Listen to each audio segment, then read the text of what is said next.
नमस्कार, आप देख रहे हैं बिग स्टोरी बिग डिबेट। मैं हूं स्वाति राय। श्री राम दिवाली के दिन लंका पर विजय प्राप्त कर अयोध्या लौटे थे, तब से दीपावली मनाई जाती है। लेकिन अब की बार अयोध्या की दिवाली बेहद खास है। खास इसलिए कि योगी राज में अयोध्या कलयुग में त्रेता युग को उतारने की कोशिश की जा रही है। पुष्पक विमान से भगवान राम, लक्ष्मण और सीता समेत अयोध्या पर है। पुष्पक विमान से भगवान राम, लक्ष्मण और सीता समेत अयोध्या पधारे और उनके स्वागत के लिए सीएम योगी हेलीपैड तक पहुंचे। दरअसल पूरी योगी कैबिनेट ही राम दरबार में पहुंची, 133 करोड़ की विकास परियोजनाओं के साथ। अब सवाल अचानक उमड़ पड़े बीजेपी के अयोध्या प्रेम का नहीं है। विपक्ष का सवाल योगी सरकार की मंशा पर है। विपक्ष का कहना है कि अयोध्या टूरिस्ट सिटी के तौर पर उभरे, इससे किसी को गुरेज नहीं। लेकिन बीजेपी राम के नाम पर एक बार फिर अपनी सियासत चमकाने में जुटी है। सामने गुजरात विधानसभा का चुनाव है और फिर लोकसभा चुनाव 2019 का भी लक्ष्य। लिहाजा बीजेपी फिर से राम के नाम पर राजनीति करने में जुट गई है। तो सवाल यह है, क्या बीजेपी वाकई अयोध्या के बहाने सियासी विजय का रास्ता तय करना चाहती है? और यही है आज की big story big debate. Ram ji करेंगे बेड़ा पार। ये तस्वीरें ऐतिहासिक हैं। श्री राम त्रेता युग में लंकापति रावण पर विजय के बाद अयोध्या लौटे थे। शायद तब अयोध्या इसी तरह सजी होगी, राम के सत्कार में जुटी होगी। और अब यूपी की योगी सरकार जुटी है, इस कोशिश में जुटी है कि त्रेता युग का दृश्य कलयुग में साकार कर दिया जाए। पूरी योगी कैबिनेट और मोदी सरकार के कई मंत्रीगण अयोध्या में हैं। रामलला की नगरी में उनकी सेवा में हाजिर हैं। कहा जा रहा है अयोध्या का विकास टूरिज्म सिटी के तौर पर होना चाहिए और इसके लिए जरूरी है कि रामलला के रूप की मनोहारी छटा दुनिया के सामने रखी जाए। दीपावली का उत्सव देश और दुनिया को अयोध्या ने दिया। 133 करोड़ रुपए की लागत से भारत सरकार के पर्यटन मंत्रालय की विभिन्न योजनाओं का शिलान्यास यहां पर संपन्न हुआ है। उत्तर प्रदेश देश और दुनिया का टूरिज्म का एक हब बने, इस देश से इसकी शुरुआत हम लोग अयोध्या से करने जा रहे हैं। दिवाली के बहाने अयोध्या का विकास हो, इससे भला किसे गुरेज होगा। लेकिन सवाल मंशा का है। सवाल बीजेपी के श्री राम प्रेम का नहीं है। सवाल उनकी भक्ति के भरोसे सियासी जंग जीतने की तैयारी से है। सवाल रामलला के मंदिर निर्माण से नहीं है। सवाल मुद्दे के सियासीकरण का है। मुख्यमंत्री योगी देश के किसी भी कोने में भव्य दिवाली मना सकते थे, लेकिन चुना गया राम की नगरी अयोध्या को। लिहाजा सवाल तो खड़े होंगे ही। दिवाली सदियों से मनाते हैं लोग, लेकिन ये लोगों की दिवाली है, सरकार की दिवाली नहीं है। सरकार का काम है बच्चों को बचाना, कानून और व्यवस्था बना रहे, किसान है वो सुसाइड न करे, युवाओं को रोजगार मिले, वो उस पर फोकस करे। योगी आदित्यनाथ जी और भाजपा और आरएसएस और जनसंघ कोई नहीं थे, तब से दिवाली मनाते हैं और ताम झाम से मनाते हैं, मनाते रहेंगे। दरअसल ये पहली बार नहीं है जब बीजेपी राम नाम की नैया में उतरी हो। बीजेपी का इतिहास और भूगोल राम जन्मभूमि से गहरे रूप से जुड़ा है। 2 से 185 तक का लोकसभा सीटों का आंकड़ा बीजेपी राम भरोसे ही पार कर पाई थी। ऐसा भी नहीं है कि यूपी में पहली बार बीजेपी की सरकार बनी हो और रामलला के प्रति प्रेम उमड़ पड़ा हो। लेकिन सवाल अब की बार बीजेपी के श्री राम प्रेम को लेकर है। उधर दिसंबर में सुप्रीम कोर्ट में विवादित स्थल को लेकर रोजाना के आधार पर सुनवाई होनी है और इधर दिव्य दिवाली मनाने के नाम पर योगी अयोध्या में 133 करोड़ की परियोजनाओं का शिलान्यास कर रहे हैं। 1,71,000 दिए जला रहे हैं और अयोध्या को टूरिस्ट सिटी बनाने में जुटे हैं। और इस बीच नजर गुजरात विधानसभा चुनाव पर है और फिर लोकसभा चुनाव 2019 पर। यानी योगी की यह दिवाली सियासत वाली लगती है। ऐसे में जी बिजनेस के सवाल हैं कि पर्यटन को बढ़ावा या सियासी फायदा। दिव्य दिवाली से बीजेपी को कितना फायदा? बीजेपी को फिर राम का ही भरोसा क्यों? 2019 में श्री राम लगाएंगे बीजेपी का बेड़ा पार। चलिए इन्हीं सवालों के साथ शुरू करते हैं आज की बिग स्टोरी बिग डिबेट। क्या राम जी करेंगे बेड़ा पार? चलिए अपने इस बिग पैनल का परिचय आपसे करा दें। इस वक्त हमारे साथ बीजेपी से स्पोक्स पर्सन अनिला सिंह जी हैं, कांग्रेस स्पोक्स पर्सन अखिलेश प्रताप सिंह जी हमारे साथ इस डिबेट में शामिल हैं। हमारे साथ समाजवादी पार्टी लीडर राजकुमार भाटी जी हैं डिस्कशन में। आरएसएस थिंकर अवनिजेश अवस्थी जी हमारे साथ स्टूडियो में मौजूद है। सीनियर जर्नलिस्ट रामदत्त त्रिपाठी जी हमारे साथ हैं। हमारे साथ गरीब नवाज फाउंडेशन के चेयरमैन मौलाना अंसार रजा है। हमारे साथ धर्मगुरु एच.एस. रावत हैं। साथ ही इस वक्त हमारे साथ बीजेपी के वरिष्ठ नेता और राज्यसभा सांसद डॉक्टर सुब्रमण्यम स्वामी जी मौजूद हैं। डॉक्टर स्वामी हमारे साथ कुछ ही देर के लिए रहेंगे इस डिस्कशन में, इसलिए सबसे पहले डॉक्टर सुब्रमण्यम स्वामी हम आपके पास आते हैं और सबसे पहले दीपावली के इस महोत्सव की आपको बहुत बहुत बधाई हो। और जो दीपावली की शुरुआत हुई थी आज से कई वर्षों पूर्व त्रेता युग में, आज उसकी एक बहुत ही बड़ी और ग्रैंड झलक हमें अयोध्या में भी देखने को मिली है। कुछ वैसा ही एक दृश्य हमें देखने को मिला है। अयोध्या में दीपोत्सव कई वर्ष पूर्व भगवान राम पधारे थे, तब देखा गया और आज देखा गया, लेकिन इस बार दिया जा रहा है इसको सांप्रदायिक रंग। विपक्ष का आरोप है कि राम के नाम पर सियासत की जा रही है और निशाना है 2019 लोकसभा चुनाव। ऐसा क्यों?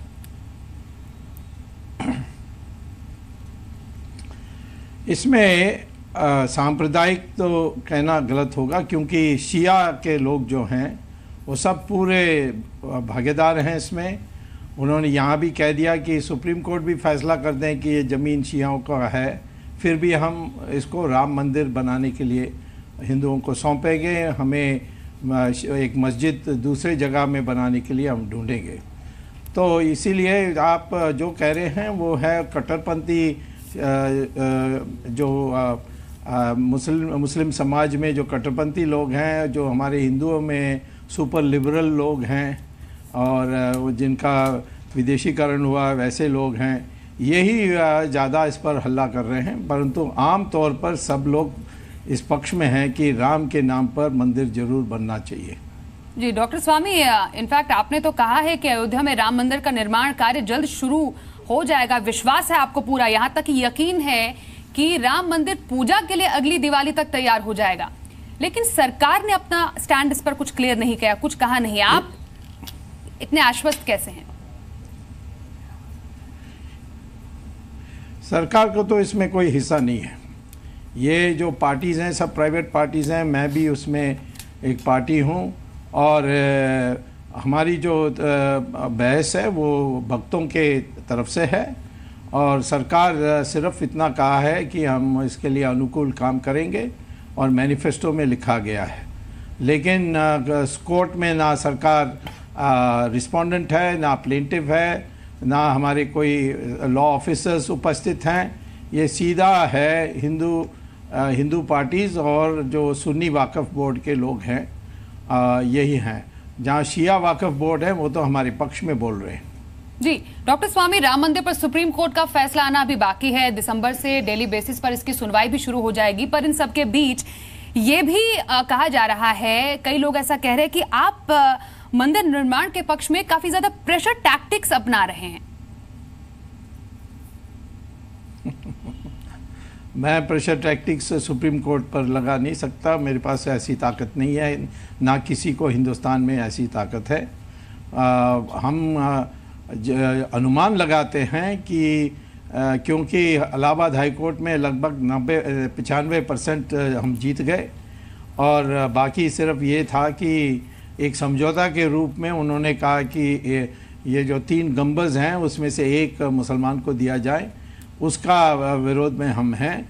लेकिन क्योंकि सुन्नी वाकफ़ बोर्ड कोई फैसला को संपूर्ण रूप से विरोध कर रही है तो वो सुप्रीम कोर्ट में अपील में आए हैं, तो हम इसकी जवाब में हम अपनी दलील दे रहे हैं और ये है, इसमें कोई ज़बरदस्ती नहीं है। परंतु मैं लोगों को आश्वासन दिला रहा हूँ कि जो मेरी जानकारी है कोर्ट की प्रक्रिया के बारे, उसके आधार पर मैं कह सकता हूँ कि मई तक सारी बहस पूरी हो जाएगी और छुट्टियों के दिन में जून जुलाई में हमारे सुप्रीम कोर्ट के जजेस जजमेंट लिख पाएंगे और अगस्त में फैसला आ जाना चाहिए। और अगले जो 2018 की दिवाली है उसमें सब लोग जो गर्भगृह बनेगी उस समय मंदिर की तुरंत बनेगी, क्योंकि प्री फैब्रिकेटेड है सब, उसमें पूजा कर सकेंगे।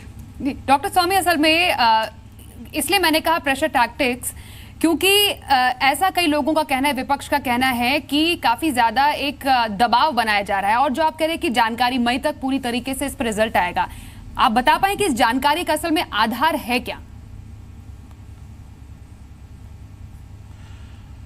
जहाँ तक मेरा बहस है वो बहुत उसका कोई जवाब ही नहीं है।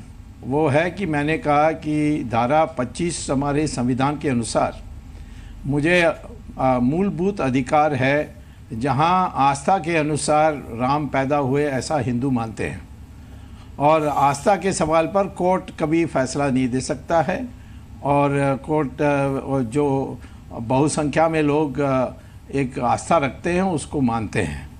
और उस जगह में हमें आज पूजा करने के लिए बड़े अंकुश लगे हुए हैं, तो उस अंकुश को हटाने के लिए हमने अपनी याचिका में तर्क दी है। जहाँ तक मुस्लिम पार्टीज़ हैं वो एक साधारण अधिकार की बात कर रहे हैं कि ये बाबर ने ज़मीन कब्जा की और उसके मालिक हम हैं, माने सुन्नी वाक़फ़ बोर्ड का दलील ये है, शिया वाक़फ़ बोर्ड का ये नहीं है। और मस्जिद तो शियाओं का था, क्योंकि बाबर यद्यपि सुन्नी थे परंतु उनका जो कमांडर इन चीफ मीर बाकी जिसने उस मस्जिद को बनाया वो शिया थे, और उन्होंने मुतवाली माने सुपरवाइज़र जो नियुक्त किया था वो भी शिया था, और वो पारंपरिक बाप बेटा के आधार पर बनते आई है, और आज भी वो मुतवाली है, जिंदा है। उसने वो लिख कर दे दिया है कि हम यहाँ राम मंदिर बनाने के लिए पक्ष में हैं, और हमें जहाँ शिया लोग रहते हैं वो अयोध्या के बगल के डिस्ट्रिक्ट अम्बेडकर डिस्ट्रिक्ट, वहाँ मस्जिद बनाने के लिए सहयोग मांगेंगे। डॉक्टर स्वामी, इसका जवाब क्या है? जी, कोई जवाब नहीं है। लेकिन डॉक्टर स्वामी, समाज तो ये भी चाहता है, जो लोग ये भी चाहते हैं कि ठीक है मंदिर हुआ, मस्जिद हुआ, लेकिन अगर वहां पर अस्पताल बन जाए या लाइब्रेरी बन जाए, उससे समाज का वाकई भला होगा, कई लोगों को रोजगार मिलेगा, कई लोगों का इलाज हो पाएगा। इस पर क्या कहेंगे? हॉस्पिटल सरयू नदी के उस पार बन सकती है, दूसरी जगह में बन सकती है। ये अनिवार्य नहीं है कि जहाँ राम पैदा हुए उस वहीं अस्पताल बननी चाहिए। ये जो ऐसे बोलते हैं वो हल्के तरीके से इस पर सोचते हैं। मैं समझता हूँ कि जब इतनी शक्तिशाली और इतनी व्यापक आस्था है कि राम के जहाँ पैदा हुए हैं वहाँ हम पूजा करेंगे, पहले करते थे, आगे भी करेंगे, उसमें दो राय नहीं हो सकती। दूसरी बात जो है, जो लोगों को पता नहीं है कि मस्जिद जो है वो सिर्फ नमाज़ पढ़ने का जगह है, और मुसलमान देशों में मस्जिद को तोड़ते रहते हैं और या उसको हटाकर दूसरी जगह में स्थापित करते हैं। तो मस्जिद को तो हटाया जा सकता है, क्योंकि नमाज तो कहीं भी पढ़ा जा सकता है, सड़कों में भी पढ़ा जा सकता है, रेलवे प्लेटफॉर्म में भी पढ़ाया जा सकता है, हवाई जहाज़ों में भी पढ़ाया जा सकता है। तो मुसलमान का कोई त्याग नहीं होने वाला यदि वो मस्जिद दूसरी जगह बनाएंगे। हमारी जो प्राण प्रतिष्ठा पूजा के अनुसार जो राम मंदिर बनी थी एक काल में, उस कारण से वो अब हट नहीं सकता है। तो हमारी जो है, हमारे लिए तो ये एक मूलभूत अधिकार के रूप में है, और जहाँ तक मुसलमान हैं उनको नमाज पढ़ने के लिए कहीं भी वो मस्जिद बना सकते हैं। डॉक्टर स्वामी, आप तो कह रहे थे मई तक इसका फैसला भी आ जाएगा, तो नया निर्माण कार्य कब तक शुरू हो जाएगा, ये डेट बता दीजिए। नहीं, अब हमें तो पूरा विश्वास है कि मई तक सारी बहस हो जाएगी, फिर छुट्टियों के दिन में जजमेंट लिखी जाएगी, और जो मैंने तर्क दिया है उसका कोई जवाब नहीं है मुसलमान पार्टीज़ के बारे, कि उनकी जो साधारण अधिकार और जब मूलभूत अधिकार का टक्कर होती है। सुप्रीम कोर्ट ने 5 बार जजमेंट्स में कहा है कि 5 जजमेंट्स हैं जिसमें उन्होंने कहा कि मूलभूत अधिकार ही टिकेगी। इसका कोई जवाब नहीं है। मैंने उस दिन बहस भी की थी जब अगस्त 21 तारीख को सुनवाई हुई थी, तो कोर्ट ने कहा कि ठीक है, अब ये बात हम आखिर में सुनेंगे, इनकी जो बाकी पार्टीज़ हैं जो अपील में आए हैं उनका सुन लेते हैं। लेकिन इसका कोई जवाब नहीं है, इसीलिए मैं इतना विश्वास में हूं कि हम जीतेंगे। जी, डॉक्टर स्वामी को पूरा विश्वास है कि वो जीतेंगे और मई तक फैसला आ जाएगा। निर्माण कार्य, नव निर्माण कार्य राम मंदिर का जल्द शुरू हो जाएगा। बहुत बहुत शुक्रिया डॉक्टर सुब्रमण्यम स्वामी हमारे साथ जुड़ने के लिए इस खास डिबेट में और बातचीत करने के लिए, क्योंकि सुब्रमण्यम स्वामी हमारे साथ कुछ ही मिनटों के लिए थे। तो अब ये डिबेट को हम ओपन करते हैं और सबसे पहले हम एक्चुअली कांग्रेस के पास जाएंगे, अखिलेश प्रताप जी के पास। अखिलेश जी, सुब्रमण्यम स्वामी जी को आपने सुना, वो तो पूरी तरह आश्वस्त है कि मई तक फैसला आ जाएगा और मंदिर निर्माण तो होकर ही रहेगा। तो ठीक है, हमें क्या आपत्ति है, कोर्ट का फैसला आ जाएगा, जो फैसला है हमें कोई आपत्ति नहीं है। लेकिन स्वामी जी क्या क्या कहते रहते हैं, वो तो कई बार पता नहीं 5 साल का पूरा एजेंडा कैलेंडर भी टाइप करके ट्विटर पे लगा चुके थे, क्या क्या होगा। स्वामी जी और माननीय मोदी जी जब सत्ता में नहीं आए तो उसके पहले बोलते थे कि हम सत्ता में आएंगे तो सबसे पहला काम करेंगे पंडित दीनदयाल उपाध्याय जी की हत्या की जांच कराएंगे, और दोनों जगह सत्ता में हैं।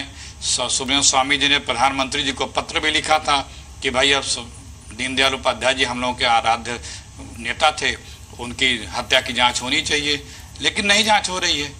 तो वो तो उनका अपना एजेंडा है, अपने एजेंडे पे चल रहे हैं। सरकारें चुनी गई हैं, जनता ने जनादेश दिया है, कुछ अपेक्षा रख के, सरकार की जो जिम्मेदारियां होती है उसकी अपेक्षाएं रख करके, उस पर कोई नहीं बात करता है। न केंद्र की सरकार बात करती है, न प्रदेश की सरकार बात करती है। और करें जो कोर्ट का फैसला आएगा उसके बाद तो सबको वही एक माध्यम ही बचा है कि भाईचारे से बात, व्यवहार से तो बात बनी नहीं, तो कोर्ट ही है। कोर्ट जब फैसला देगा सबको मान्य होना चाहिए, सबको मान्य होगा भी। और जहाँ तक आप आज अयोध्या की बात कर रहे हैं, तो आपने बोला कि त्रेता युग जैसा, अरे दिया जला देने से त्रेता युग आ जाएगा क्या? दिया जलाने में अच्छी बात है, बहुत अच्छी बात है, इसमें कोई बुराई नहीं है। सरकार जलाएगी तो 2-4 जलाएगी नहीं, लाखों में जलाएगी। सरकार के पैसे से जब दिया जलाया जाएगा तो बहुत बड़ा जलसा होगा। अच्छा है, सुंदर है। हालांकि एक दिन पहले कर दिया, रामचंद्र जी कल आए थे, ये लोग तो आज ही बुला लिए हैं पुष्पक विमान हेलीकॉप्टर से, वो हालांकि कल आए। वर्ल्ड रिकॉर्ड बन गया तो अच्छी बात है ना, कि ये हिंदू जी वर्ल्ड रिकॉर्ड बन गया तो अच्छी बात है ना। सरकार दिया जलाने में, इसमें अगर आप खुश हैं और ये सरकार की उपलब्धि है तो हम महान है ये सरकार, और आपको भी हम प्रणाम करते हैं। खुश नहीं है, हम तो बता रहे हैं आपको वर्ल्ड रिकॉर्ड बन गया, खुश हो रही है, तो ये तो सबके लिए अच्छी बात है। वर्ल्ड रिकॉर्ड सरकार, सुनिए फिर वही बात बोल रहे हैं आप लोग। अरे सरकार वर्ल्ड रिकॉर्ड बना लेना। 400 बच्चे गोरखपुर के मेडिकल कॉलेज में दवा की कमी से मरते हैं, उसको बचाने का वर्ल्ड रिकॉर्ड बना लें। त्रेता में क्या था, रामराज क्या था, उसके कोई भी जो मर्यादाएं थी, जो उसके नॉर्म्स थे, कोई भी पूरा करती है सरकार। मुंह में राम है लेकिन दिल में नाथू राम है। ये सब कालनेमी वाले राम भक्त हैं। कालनेमी नहीं, जिसको समझ आ रहा है वो समझ आ रहे होंगे। राम को अगर आप मानते हैं तो उनके जो आदर्श थे उस पर चलिए ना, उस पर 2-4 लाइन चल के दिखाइए कि हम राम को मान रहे हैं, तो उस पर बात बने।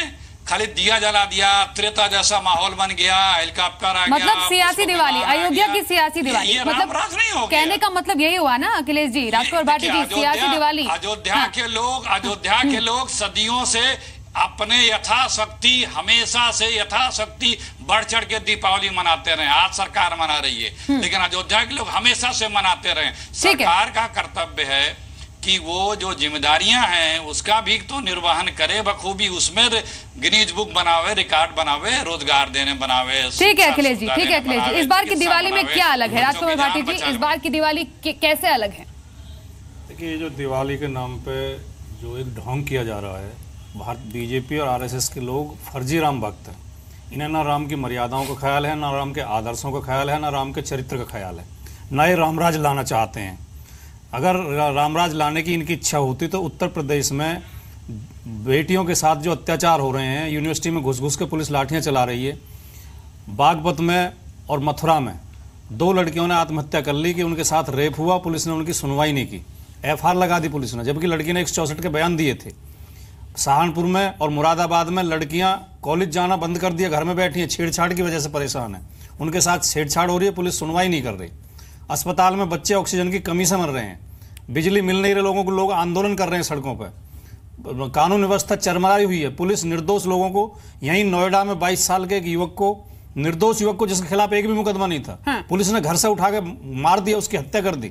लोग आंदोलन कर रहे हैं, बड़ी बड़ी पंचायतें हो रही हैं। उत्तर प्रदेश के मुख्यमंत्री का कोई ध्यान नहीं इन समस्याओं की तरफ। जनता की समस्याओं को क्या राम ऐसा राज चलाते थे? वो दिए जलाने में लगे हुए हैं। वो एक जो रामलीलाएं गांव-गांव में होती हैं, पूरे देश में होती हैं, सब लोगों की आस्था है। हम भी राम के पूर्वज हैं, हम भी राम के भक्त हैं, हम भी राम के वंशज हैं। सॉरी, क्षमा चाहता हूं, हम भी राम के वंशज हैं। राम का हम भी दिवाली मनाते हैं। लेकिन सरकार दिवाली मनाए या तो ये देश का संविधान बदल दें। क्या देश का संविधान अब धर्मनिरपेक्ष नहीं रह गया है? क्या देश में धर्मनिरपेक्षता खत्म हो गई है?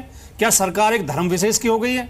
या तो ये सभी धर्मों के त्योहार मनाए। फिर सरकार को त्योहार नहीं मनाने चाहिए, सरकार को पूजा पाठ के चक्कर में नहीं पड़ना चाहिए, सरकार को संविधान के अनुसार, कानून के अनुसार शासन चलाना चाहिए और जनता के हित के लिए रोजगार दीजिए लोग। देखिए मतलब आपकी बात से बात निकालो, आप कह रहे सरकार को त्योहार नहीं मनाने चाहिए, तो इफ्तार पार्टी भी नहीं मनानी चाहिए किसी भी पार्टी को, कई पार्टियों के नेता को। देखिए सुनिए, हमारी सरकार ने, किसी सरकार ने, मुझे नहीं पता किसी सरकार ने सरकारी खर्चे से रोजा इफ्तार किया हो। व्यक्तिगत तौर पर माननीय मुख्यमंत्री जी योगी आदित्यनाथ जी अपने घर में दिवाली मनाएं, अपने आवास पर लखनऊ दिवाली मनाएं, सरकारी आवास पे, किसी को कोई ऐतराज नहीं है। अगर मुख्यमंत्री अपने आवास पर रोजा इफ्तार की पार्टी देते थे, दशहरे दिवाली पे भी बुलाते हैं लोगों को, मिठाई भी बांटते हैं, दशहरा दिवाली भी मनाई जाती है। ठीक है, एक न्यूट्रल वॉइस यहाँ पर लेंगे, न्यूट्रल वॉइस यहाँ पर लेंगे सीनियर जर्नलिस्ट। ठीक है, अवस्थी जी आपके पास आते हैं। अवस्थी जी आपके पास आएंगे 1 मिनट, क्योंकि रामदत्त त्रिपाठी जी काफी इलेक्शंस कवर कर चुके हैं, यूपी की बहुत अच्छी समझ है, उनसे समझना चाहेंगे अगर कोई पार्टी भगवान राम को इतनी तरजीह देती है, इतना ज्यादा सम्मान देती है, उनके सम्मान में दीपोत्सव एक बार फिर से दोहराया जाता है, क्या गलत है उसमें? नहीं, गलत कुछ नहीं है। देखिए, इसमें भगवान राम के सम्मान की बात नहीं है। भगवान राम के तो सबसे बड़े भक्त महात्मा गांधी थे, और महात्मा गांधी के मारने वाले कौन थे ये भी सबको पता है। जहां तक डॉक्टर राम मनोहर लोहिया जो सोशलिस्ट लीडर थे, वो कोई बहुत धार्मिक व्यक्ति नहीं थे, लेकिन रामायण मेला शुरू कराया जाए ये चित्रकूट से उन्होंने शुरू किया। फादर कामिल बुल्के ने रामायण किताब लिखी, वहां आते थे, प्रवचन देते थे, तो राम पे कोई डिस्प्यूट नहीं है। और जहां तक अयोध्या की बात है, आज बहुत अच्छा लगा वहां की इतने अच्छे जगमग घाटों पे दिवाली देख के, सरयू के घाट देख के, क्योंकि बहुत साल से पिछली बार में मैं चुनाव में जब गया था तो वहां जो राम की पैड़ी बनी थी उसमें तमाम मलबा पड़ा हुआ था, क्योंकि नहर जो बनी थी वो पानी नहीं आ रहा था। और ये सब काम 82 में शुरू हुआ था। वहां राम कथा पार्क बनाने के लिए श्रीपद मिश्रा जी की सरकार थी, जमीन उन्होंने ली थी, बाद में कल्याण सिंह ने वो विश्व हिंदू परिषद को दे दिया था 42 एकड़, जो बिल्कुल वहां शहर के बीचों बीच में है। और उसके बाद राम की पैड़ी बनाने का काम शुरू हुआ, और उसके बाद जब से देखिए वहां विश्व हिंदू परिषद का, जो अयोध्या के लोगों की बात है कि जब से विश्व हिंदू परिषद ने वहां राम मंदिर बना, बाबरी मस्जिद का झगड़ा शुरू किया, कर्फ्यू लगना शुरू हुआ, उपद्रव होना शुरू हुआ, तब से कायदे से अयोध्या का विकास अवरुद्ध है। तो आज दिवाली मनाई गई, इसमें कोई बुरी बात नहीं है, लेकिन जो बात एक फाइन बात यही है कि कोई ट्रस्ट है, कोई संस्थाएं हैं, लोग उसको मनाएं और सरकार हर धर्म को बराबर सहूलियत दे। योगी जी की मजबूरी यह है कि वो जिंदगी भर महंती की है उन्होंने, तो उनको प्रशासन के बाकी चीजों से नहीं है हमें महत्व। तो मुझे लगता है त्रेता युग में लौटने की जरूरत नहीं है। हमारा समाज चाहता है डेवलपमेंट, समाज चाहता है शिक्षा, समाज चाहता है स्वास्थ्य। अभी जब थोड़े दिन बाद RTI से जब पता लगेगा कि ये दिए जलाने में सरकार के कितने करोड़ों रुपए अफसरों ने फूंक दिए, तब पता चलेगा कि भाई वो दिए जलाने में फूंकना चाहिए था या अस्पताल और स्कूल में लगाना चाहिए था। 5 बार वो मेंबर पार्लियामेंट रहे, तो बीच में नहीं बोलेंगे। रावत जी एक एक करके बोलेंगे, सबकी बात समझ आएगी। आपके पास पूछने का हक तो मेरे को है ना, बात पूरी करने पर आप के पास आते हैं। अनुभव नहीं है, वो 5 बार मेंबर पार्लियामेंट रहे, तो उनको अनुभव नहीं है क्या? वो महंत रह गए, वो सिर्फ नहीं, वो खाली मेहनती रहे 5 बार, वो संसद में क्या घंटी बजाते रहे? नहीं तो नहीं, आप जैसे पत्रकार हैं, मैं तो सिर्फ प्रश्न पूछ रहा हूँ आपसे, मैं आपसे कोई बहस नहीं कर रहा। मैंने तो ये पूछा है, आपने कहा कि उनको एडमिनिस्ट्रेटिव अनुभव नहीं है, प्रशासनिक अनुभव नहीं है। हाँ, जैसे राहुल गांधी को प्रशासनिक अनुभव नहीं है, MP आप कैसे कह सकते हैं कि राहुल गांधी को अनुभव नहीं है या योगी जी को अनुभव नहीं है? मंत्री एक व्यक्ति इतनी बार जीतता है, उसका प्रशासन से पाला पड़ता है, मेंबर पार्लियामेंट रहता है, पार्लियामेंट की जो कार्रवाई होती है उसको सुनता है, अपने पार्लियामेंट क्षेत्र में जाता है, अफसरों से उसका पाला रहता है, प्लानिंग का हिस्सा होता है। आप कह रहे हैं उसको अनुभव नहीं है। ठीक है रावत जी, वो उनका व्यू पॉइंट है, उन्होंने अपना व्यू पॉइंट सामने रखा है इस डिबेट में। हर कोई अपना व्यू पॉइंट, देखिए उनका व्यू पॉइंट है, आपका व्यू पॉइंट है, अनचैलेंज नहीं जा सकता। ठीक है वो क्योंकि हर किसी को जवाब देना जरूरी है। ठीक है रामदत्त त्रिपाठी जी, आपने कुछ वैलिड पॉइंट्स यहाँ पर उठाए हैं, बिल्कुल सर, वो नहीं है पद है। ठीक है लेकिन जो अवस्थी जी आपके पास क्या सरकार को टैक्स के पैसे से मैं क्या बताता ये ठीक है सर। होना मैं बताता चाहिए हूं, मैं था? बताता या नंबर 1 या हाँ। प्राथमिकता की बात। All right, sir. त्रेता युग में कौन लौटना चाहता है? आज समाज आगे जाना चाहता है, ये पीछे देखने वाले का क्या मतलब है? ठीक है, बाकी पैनलिस्ट के पास भी अब चलते हैं, क्योंकि काफी पैनलिस्ट ने अभी आगे जवाब नहीं दिया है। एजेंडा बताइए। अवस्थी जी, बहुत ही सिंपल सवाल आपसे, अयोध्या को ही क्यों चुना गया? हाँ, ऐसा है कि आज और कल, आज दीपावली की पूर्व संध्या है, कल दीपावली है। दीपावली क्यों मनाते हैं? राम जी अयोध्या आए थे और अयोध्या सूनी पड़ी रहे और पूरे सब जगह दिवाली मनती रहे। एक बात, सिर्फ आपकी बात का जवाब मैं रामदत्त जी को जवाब देता हूं। रामदत्त जी, ये सरकार मंदिर बनाए ना बनाए या धार्मिक संस्था करे, ये सवाल सोमनाथ का जब पुनर्निर्माण शुरू हुआ था तब भी हुआ था, आपको तो याद होगा। बाबू राजेंद्र प्रसाद जी और पंडित जवाहरलाल नेहरू के बीच में बड़ा जबरदस्त विवाद हुआ था और उन्होंने कहा था कि आप नहीं जा सकते राष्ट्रपति होने के नाते सोमनाथ मंदिर के पुनर्निर्माण में। बाबू राजेंद्र प्रसाद ने अपना रेजिग्नेशन सामने रख दिया था, ये लो अपनी राष्ट्रपति, मैं देश के सोमनाथ मंदिर के पुनर्निर्माण में जाऊंगा। पहली बात तो आपको याद दिला दूं, स्मरण करा दूं, ये कोई नई बात नहीं है। दूसरी बात, आपने कहा कि आरटीआई से मालूम चलेगा कि दिए पे कितने पैसे खर्च हुए थे।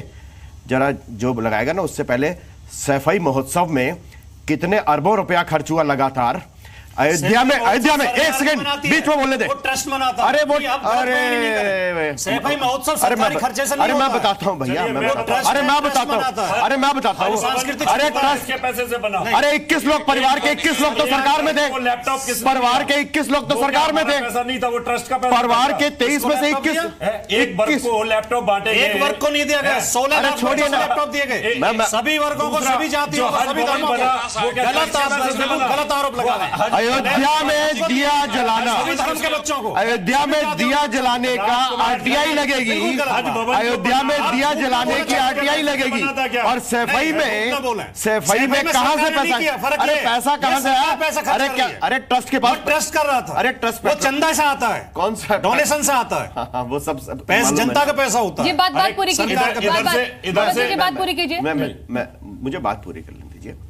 अयोध्या में दिया जलाने पर जिन लोगों को आपत्ति है, मैं किसी धर्म की बात नहीं कर रहा हूं, मैं सचमुच धर्म की बात नहीं कर रहा हूं, क्योंकि राम इंडोनेशिया में, मलेशिया में, बाली में, बैंकॉक में, थाईलैंड में, लाओस में, पूरे दक्षिण भारत देश में जहां बौद्ध धर्म भी है, ऑफिशियली इस्लामिक धर्म है, वहां पर रामलीला होती है, वहां के राजाओं के नाम राम पर हैं।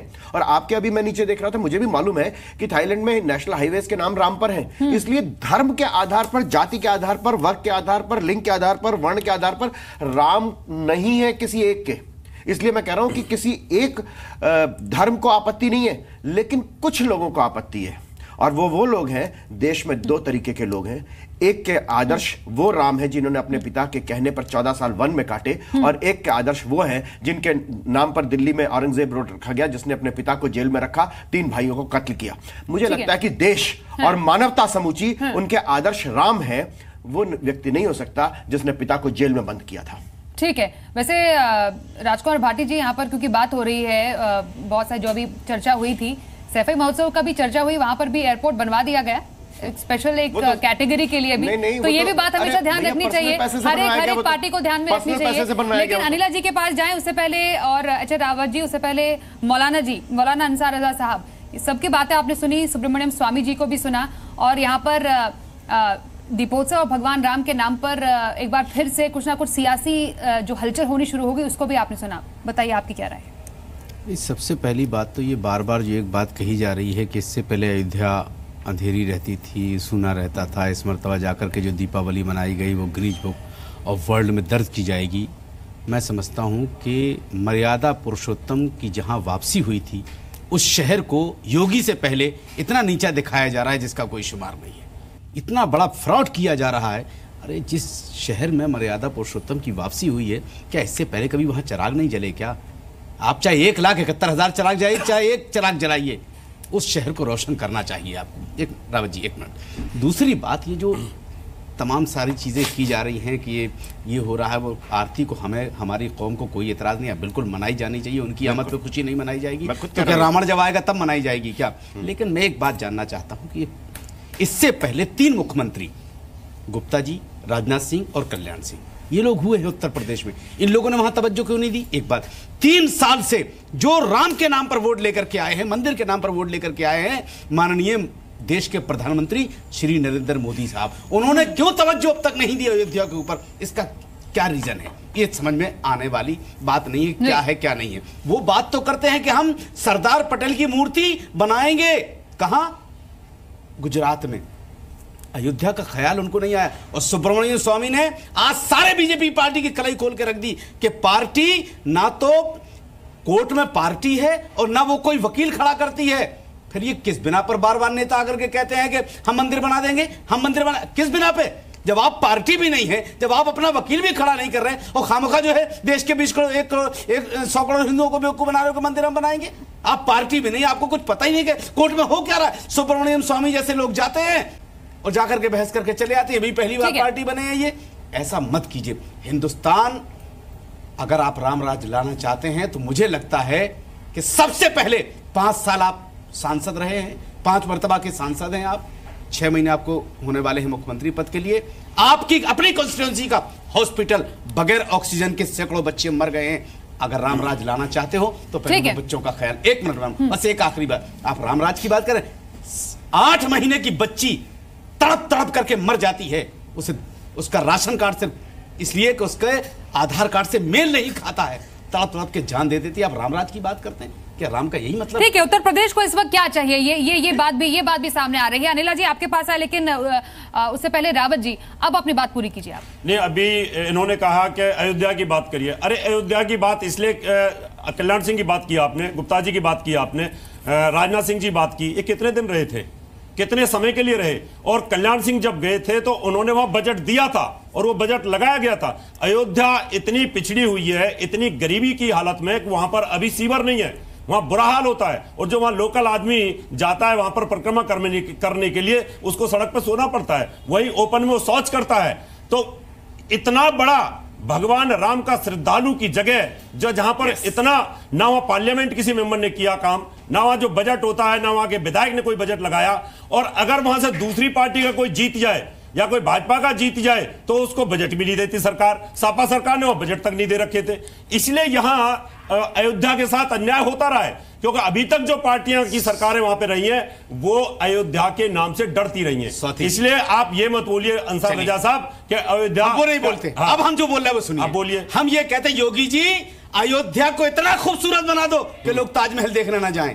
भाषण मत करो खाली, ये नहीं कि गुजरात का चुनाव आ रहा तो आप फिर मंदिर मंदिर करने लगे। शुरुआत हुई है ना अंसार जी, ये कोई अयोध्या साफ हुई है ना, सरयू साफ हुई है ना, वहां पर हर साल मनाई जाएगी इसी तरीके से। या खाली ये इवेंट है कि नया दूल्हा है, बिजली 24 घंटे दी जाएगी ना, भूल जाओगे। बिजली 24 घंटे का ऐलान किया। अरे ऐलान तो 15 लाख का भी किया था, 2 लाख वहां पर तो काम होता है, 2 करोड़ नौकरियों को भी किया था। अरे सर रहने दीजिए। नहीं, लेकिन यहाँ पर बात धोखा नहीं खाएंगे सर लोग, किसी जगह को खूबसूरत हर किसी का दायित्व है। बिल्कुल। पहले सरकारों को भी काम अब तक कर लेना चाहिए था, और अभी भी ये काम सरकारों का है। आपका कैमरा तो झूठ नहीं बोलेगा ना अंसार रजा, जो उमर जी बोले। योगी जी कह रहे हैं राम राज आ गया है, लेकिन बाकी जो पार्टियां हैं, विपक्षी पार्टियां हैं और हमारा पैनल है, वो कह रही है कि ना खाने को है, जो अगर क्राइम की स्थिति देखे तो अलग है, हॉस्पिटल में बच्चे मर रहे हैं। जनता भी जानना चाहती है कि रामराज है तो हमें भी दिखाइए।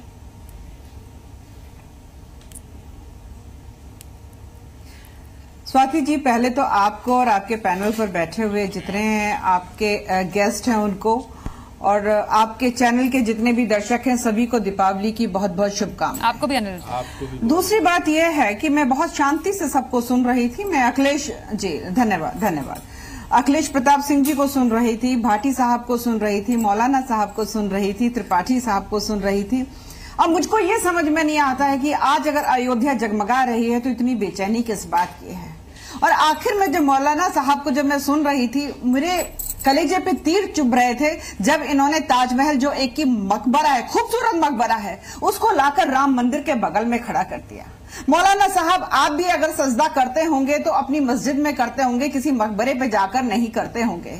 राम मंदिर जो है हमारी श्रद्धा है, आप हमारी श्रद्धा का मजाक ना बनाएं। और एक चीज और याद दिला दूं अखिलेश प्रताप सिंह जी, आज जब दीपावली होती है तो उसका महत्व जो है, मौलाना साहब मुझे बोलने दीजिए, मौलाना साहब मुझे बोलने दीजिए, मौलाना साहब मुझे बोलने दीजिए। आपकी फितरत में पहचान गई हूँ। जिस प्रकार से आपने ताजमहल को राम मंदिर के बगल में लाकर खड़ा कर दिया, श्री राम को आपने शहजाद से उसकी तुलना कर दी, और आप यहाँ पर चैनल पर बैठकर आप हमारा मजाक बना रहे हैं, हमारी श्रद्धा का मजाक बना रहे हैं, हमारी शांति। और आज दीपावली का खुश है तो हमारी खुशी में आप जहर घोल रहे हैं। एक राज की कद्र हम भी करते हैं, राज की कद्र हम भी करते हैं, पर श्री राम को तो छोड़ दो, श्री राम को तो छोड़ दो, वो हमारी श्रद्धा है। और अखिलेश प्रताप सिंह जी, मैं आपको बताऊं, दीपावली जो है वो सिखों के लिए भी बहुत महत्वपूर्ण है। जो गोल्डन टेंपल है, स्वर्ण मंदिर है, वो सजाया जाता है क्योंकि उनके जो छठे गुरु थे। अरे मौलाना साहब चुप रहिए, चुप रहिए, सुनिए मेरी बात। अब मैं कांग्रेस के प्रवक्ता से बात कर रही हूँ।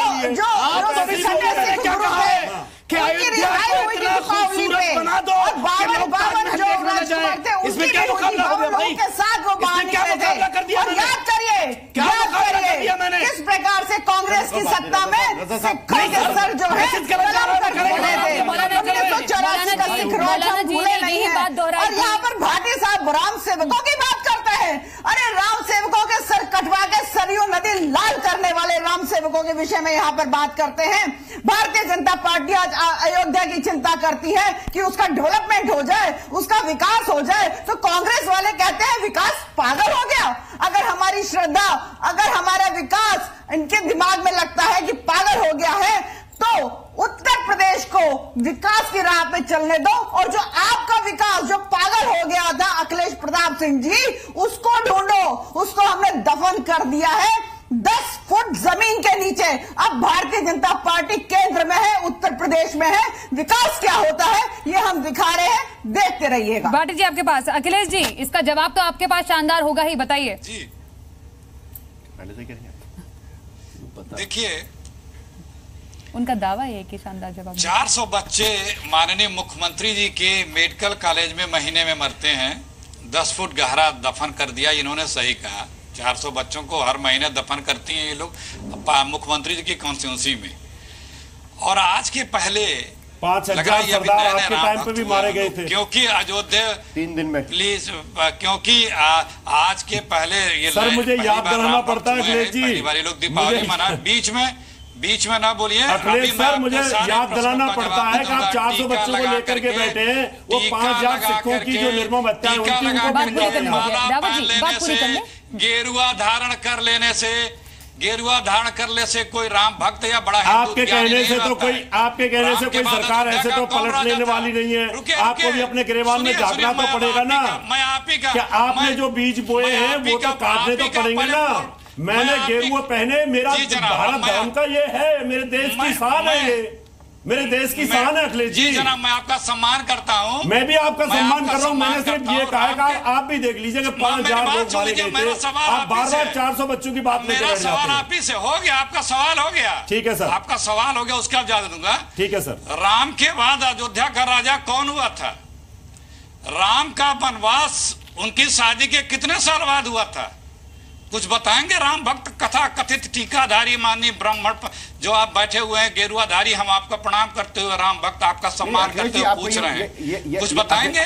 अखिलेश जी आपको इस तरीके की राम का प्लीज रुकिए, नहीं आपको आप एक काम करिए, आप इस तरीके की भाषा का तथाकथित क्या होता है? तथाकथित 1 मिनट में जवाब देता हूँ आपको, मैं जवाब दूंगा, भगवाधारी हूँ, मैं जवाब दूंगा, भगवाधारी हूँ। ये तो बात त्रेता किया। 1 मिनट मेरी बात सुन लीजिए अखिलेश जी, मेरी बात का जवाब दीजिए। मैं दूंगा ना जवाब, भगवाधारी हूँ। आपने मेरे से प्रश्न किया है कि आप बताइए, मैं बता रहा हूँ। अरे ये क्या आप अपनी 10वीं पीढ़ी के दादा का नाम बता दो, आप अपनी 10वीं पीढ़ी के दादा का नाम बता दो, क्या था? मैं त्रेता युग की हिस्ट्री बता दूंगा आपको। भाई आप राम भक्त हैं, हम अपने भगवान अपने अरे राम भक्त हम हैं, लेकिन माता पिता का भक्त होता है। आप अपनी 10वीं पीढ़ी के पिता का नाम बता दो, मैं त्रेता की कहानी बता दूंगा आपको। सुन लो भाई, ये राम भक्त है, सुन लो। अरे आप प्रवक्ता है कांग्रेस के, आप सुना दो ना।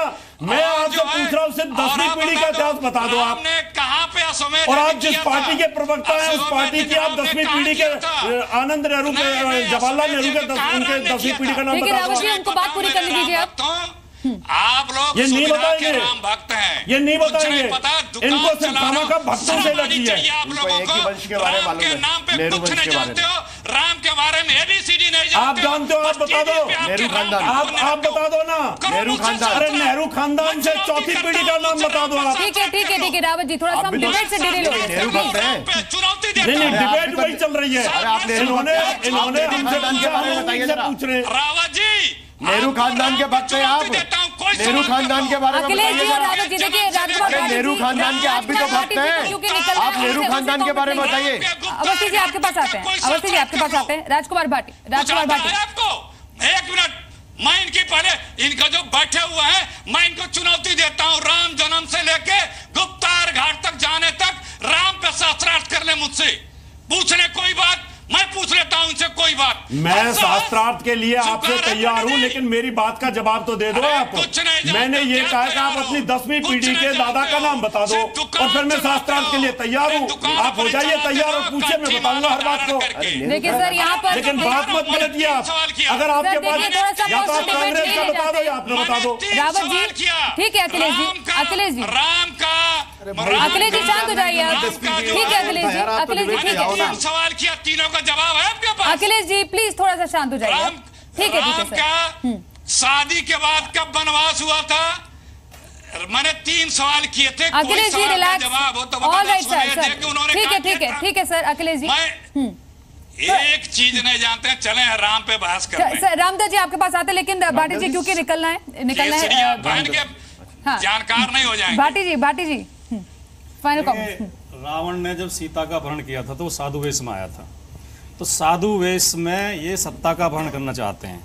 इनका साधुपना मैं रावत जी के लिए नहीं कह रहा हूँ, पार्टी के लिए कह रहा हूँ। जो लोग राजनीति कर रहे हैं ये तो धर्मगुरु हैं, लेकिन जो लोग राजनीति कर रहे हैं राम का नाम लेकर वोट हासिल करना चाहते हैं, राम के भक्त नहीं है। राम की मर्यादाओं को पालन करना चाहिए, राम के आदर्शों पर चलना चाहिए। राम सबके पूज्य हैं, इष्ट हैं, राम का सब सम्मान करते हैं। मौलाना राम के नाम पे व्यापार करना, राम यही के नाम पे कहोगे, धंधा करना, मौलाना अखिलेश राम के नाम पे वोट हासिल यही करना। कहोगे। अखिलेश आपसे बड़े राम भक्त हैं। अखिलेश के घर में आपसे बेहतर दिवाली मनाई जाती है, आपसे अच्छी दिवाली मनाई जाती है। अखिलेश के घर में गाय है तो रोजाना गाय को रोटी देते हैं, गाय की पूजा करते हैं, गाय का दूध पीते हैं। आप मर्जी को रखते हैं, आप गौ भक्त के नाम पे मनुष्य को मारते हैं, वो गौ की सेवा करते हैं। असल में मुद्दा ये है, ठीक है भाटी जी और अनिला जी, हर कोई पार्टी कोई ना कोई मुद्दा अपने लिए ढूंढे लेती है।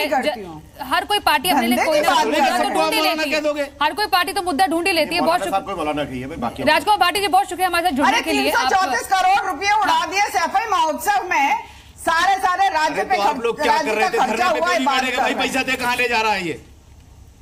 अब थोड़ी कुछ होता है, जांच करवाई आपकी सरकार है। तभी देखा नहीं आपने उत्तर प्रदेश से कैसे गायब हुआ? ठीक है मौलाना जी, ठीक है। जैसे गधे के सिर पे से सींग ऐसे गायब हुई है समाजवादी पार्टी और बीएसपी। रामदेव त्रिपाठी जी कुछ कहना चाह रहे। त्रिपाठी जी देखिए, मैं एक चीज ये कहना चाहता था कि आज जो अयोध्या में कार्यक्रम था योगी जी का, वो मुख्य उद्देश्य उनका पर्यटन को बढ़ावा देना था कि अयोध्या में टूरिस्ट ज्यादा है और पर्यटन विभाग ने अरे सर, पर्यटक स्थल मत बनाइए उसको, आस्था की सरजमीन है वो, पर्यटक स्थल मत बनाइए उसको। क्या बात करते हैं आप? बात सुनिए, अयोध्या पर्यटक स्थल नहीं है, योगी जी ने कहा आस्था की सरजमीन है वो। रजा साहब अभी आपने कहा था कि इतनी सुंदर बना दीजिए कि ताजमहल से ज्यादा लोग आए। बिल्कुल, तो फिर लेकिन आस्था के लिए आस्था के लिए पर्यटक तो ताजमहल क्या है? वो पर्यटक आस्था है, आस्था नहीं है। तो फिर आस्था की तुलना कैसे कर दिया आपने? फिर वो तुलना कैसे कर दिया? इसीलिए अनिला जी ने रोका था कि आपने आज इस समय यही तो मैं कह रहा हूँ, आपने फिर ताजमहल से तुलना क्यों की थी? हमने तुलना नहीं की, आपने ताजमहल का नाम क्यों लिया? आपने क्यों लिया कि ताजमहल से ज्यादा लोग आए? आपने क्यों कहा कि आपने ये क्यों कहा कि ताजमहल से ज्यादा देखने लोग? बिल्कुल, आपने क्यों कहा? अगर आस्था की बात है तो आस्था में ताजमहल और अयोध्या का जी और मौलाना जी देखिए आपसे बहस नहीं करते हैं, पूरी बात हो जाए। आपको अपने शब्द वापस लेने पड़ेंगे। नहीं लेंगे आपने बिल्कुल नहीं। अयोध्या ताजमहल कुछ नहीं है, अयोध्या के साथ अवस्थी जी कुछ नहीं आप लोगों के पास। अयोध्या के साथ ताजमहल का नाम क्यों लिया था आपने? अरे क्या बात कर रहे हैं? पर्यटक आते हैं वहाँ पे, ठीक है त्रिपाठी जी, एक मिनट आपके पास आ रहे हैं। देखने आते हैं। आपने भी कहा देखने आते हैं, आपने भी कहा देखने आते हैं। किसने कहा? ताजमहल को ताजमहल देखने आते हैं, ठीक है ना? उससे ज्यादा लोग करने आते हैं लोग। इतनी सुंदर बना दो, बिल्कुल इतनी सुंदर बना दो कि ताजमहल से ज्यादा देखने आए, पूजा करने आए। मैंने ये कहा है आप पकड़े गए रंगे हाथ? नहीं, बिल्कुल नहीं, जवाब नहीं आप लोगों के पास। हाथ आप पकड़े गए हो। ठीक बोला है। रामदेव त्रिपाठी जी बात पूरी कीजिए सर प्लीज, उनको बात त्रिपाठी जी बात पूरी। मैं ये कह रहा हूँ कि आज जो सारे अखबारों में पर्यटन विभाग की तरफ से विज्ञापन, मैं सिर्फ एक छोटी सी बात कहता हूँ कि हम लोग तमिलनाडु जाते हैं, तिरुपति जाते हैं, केरल जाते हैं, वहाँ मंदिरों की इतनी सुंदर व्यवस्था है, ट्रस्ट बने हुए हैं। और उत्तर प्रदेश में चाहे विंध्याचल जाओ, चाहे संगम जाओ और चाहे अयोध्या जाओ, इतने जो तीर्थयात्रियों के साथ इतनी लूटपाट होती है, इतनी असुविधा होती है। तो मैं कह रहा हूँ कि दक्षिण भारत की तरह ट्रस्ट बना दें अगर योगी जी, वहां थोड़ा ट्रेनों की, बसों की सुविधाएं कर दें तो कम से कम तीर्थयात्रियों को बहुत आराम हो जाएगा। एक बात। दूसरी बात, रामराज की जो बात है, तो रामराज का सबसे सिंपल बात है, दैहिक दैविक भौतिक तापा रामराज नहीं काहू व्यापा। तो भैया लोगों को सुख सुविधाएं देना पहले, जो गरीब लोग हैं जिनके पास इलाज नहीं है, शिक्षा की बात है। तीसरी बात, जो इंडोनेशिया का बार बार उदाहरण आता है, वहां रामलीला होती है, मैं गया था वहां, जोग जगारता और बाली रामलीला होती है। तो इंडोनेशिया इतना बढ़िया उदाहरण है कि नहीं कि वहां की बहुसंख्यक मुस्लिम आबादी किस तरह से हिंदुओं को आदर देती है, उनकी परंपराओं करती है। क्या हम यहाँ जो जिस तरह से मारा जा रहा है सड़कों पे खींच के मुस्लिम संप्रदाय के, ठीक है त्रिपाठी जी, क्या हम कोई अच्छी बात कर रहे हैं? हमको इंडोनेशिया से सबक सीखनी चाहिए। क्या बात कर रहे हैं? आपको कश्मीर याद नहीं आता, आपको असम याद नहीं आता, बंगाल याद नहीं आपको, रामदत्त जी को कश्मीर क्यों याद आएगा? 5 लाख हिंदू पंडित नजर नहीं आए उनको, 5 लाख हिंदू पंडित नजर नहीं आते उनको, नहीं नजर आएंगे। चश्मा लगा हुआ है इतना मोटा चश्मा लगा हुआ है उनके ऊपर राजनीति का। 5 लाख कश्मीरी पंडित पर एक जुबान नहीं खुली इनकी, एक जुबान नहीं खुली इनकी। इतना मोटा चश्मा राजनीति का, इतना मोटा चश्मा लगाया राजनीति का, इतना मोटा चश्मा लगाया आपने, इतना मोटा चश्मा लगाया राजनीति का। ठीक है, नहीं कश्मीर में किसी देश में कश्मीर में किसी देश में कश्मीर में मार दिए गए सवाल आपके चश्मे से नजर नहीं आया। अवस्थी जी सवाल आपसे, उत्तर प्रदेश में वापस नहीं आए नजर इनको। अवस्थी जी उत्तर प्रदेश में वापस, ठीक है। बात आपने, अरे यूपी की बात कर रहे हैं। अरे योगी क्या आपने कहा कि इस देश में नहीं होता? अवस्थी जी आप कभी अभी योगी की बात कर रहे हैं, आपने कहा इस देश में गौ रक्षा गौर उधर आए, कश्मीर हिंदू में क्यों नहीं बात की? सर डिबेट खत्म होने जा रहा है, आखिरी 3 मिनट बाकी है, इसलिए क्योंकि चश्मा आप लोगों को। अवस्थी जी आज अयोध्या पे डिबेट है।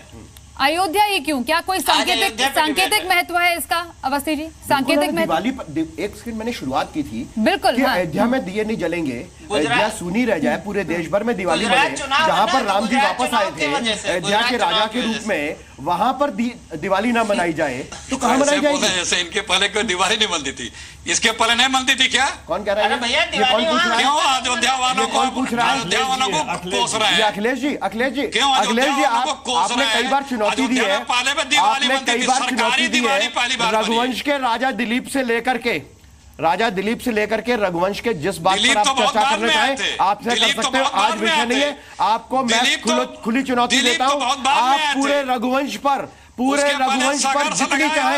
जितनी चाहे जहां से चाहे जैसी चाहे वहां से दिलीप से लेके अज से लेकर के रघु से लेकर के राजा राम तक, लव कुश तक, आप जहां चाहे उस पर चुनौती है आपको। आप जहां से चाहे वहां से मेरे से आप बहस कर लीजिए, आप जहां से चाहे वहां से पूछ लीजिए।